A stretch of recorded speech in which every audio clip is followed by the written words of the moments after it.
Next up, at UFC Vegas 109, we have Elijah Smith taking on Toshiomi Kazama. Elijah Smith, 8-1 in his career, 5-0 in his last 5. He's coming off that win in his UFC debut.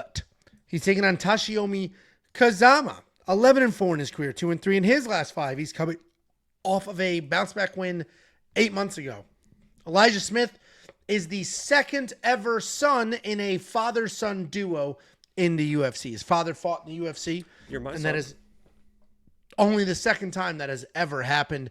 He's a good grappler. He's got decent striking. His hands are fast. He has solid power. Takedowns are also very fast. He does a good job covering the distance, closing that gap. If he ends up on top, he's got great control. Even if somebody works up, he's got a shot right behind it. He's got good cardio, good power, and he's a very real prospect. He's coming off that win in his UFC debut over Vince Morales, and he's taking on Toshiomi Kazama. This guy's a good grappler on his as well. He's lets his hands go on the feet. His takedown defense can use a little bit of work, but even when he is taken down, he creates scrambles. He starts working BJJ. He is a grapple-first fighter. He can be a bit chinny on the feet. He's coming off that submission win over Shalampos Grigoriou, where even though he won the fight, the takeaway was, this guy stinks and he is a BJJ nerd. The reality is, Elijah Smith already passed his UFC test. His fight against Vince Morales was a good fight. Vince Morales is a good fighter.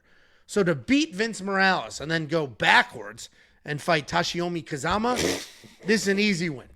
Elijah Smith wins this fight. Very straightforward. I think he can out-grapple. I think he can out-strike. I think he's the better wrestler. I think he's better literally everywhere. Elijah Smith is the pick. What the hell are you laughing at?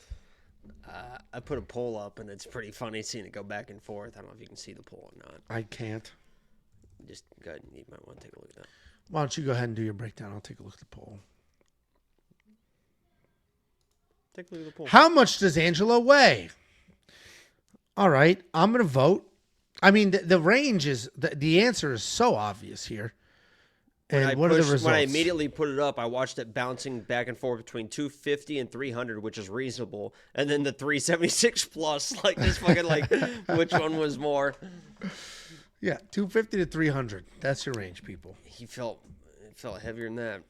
I felt it today. I was told by an autistic guy on Sunday's open mat that I'm not heavy. I felt, and I don't use today, my weight guys. well, and I can't get it out of my head. I felt it today. You used it just fine today. I'll tell you that. First person to ever fucking tap to fucking just sitting on your chest. That was me today. Yeah. I don't really know how Elijah loses this fight. Obviously, there's a puncher's chance with anyone, but when you have some of these fighters that are minus 500 or minus 600, and then you have Elijah at minus 700, I think he is just 10 times as safe as pretty much anybody else on this card. Like you mentioned, that last fight, I said that fight could be close. I was a little bit high on Vince Morales going to that fight because I knew his scrambling ability. And you saw Elijah get caught up in a few instances where it's like, uh-oh. It just shouldn't happen. There should be a step down in competition versus a guy, Kazama, who's probably going to come forward and get knocked out. Elijah's got good hands, slick hands. He's got to improve his striking defense, but it shouldn't really matter in this fight. He's not really – he'll progress and do it the right way because he came from the wrestling background and stuff. But his boxing is good. His striking is good. He's got good power. And then he can always go to that wrestling. And that wrestling is going to be better than a lot of people in this division. So he should be a safe play here. And I don't want to jinx it, but there's no way he should lose this fight. I agree. I mean, we've been seeing the biggest favorite on multiple cards this year, more than any other card in sports betting recorded time. Have we had more of the biggest favorite lose?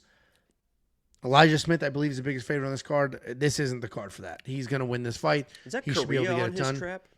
It is. I was looking. I was like, ooh, South Korea fighting a Korean. But no, he's not. He's fighting a Japanese man. Elijah Smith should absolutely get it done. $9,300 in DraftKings Fantasy.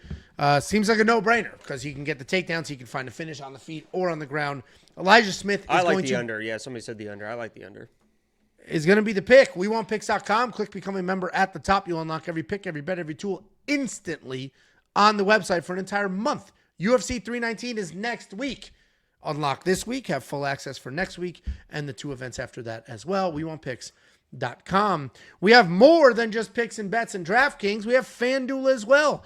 Joel said, your FanDuel shit is very good, Angelo. I won last week because of it.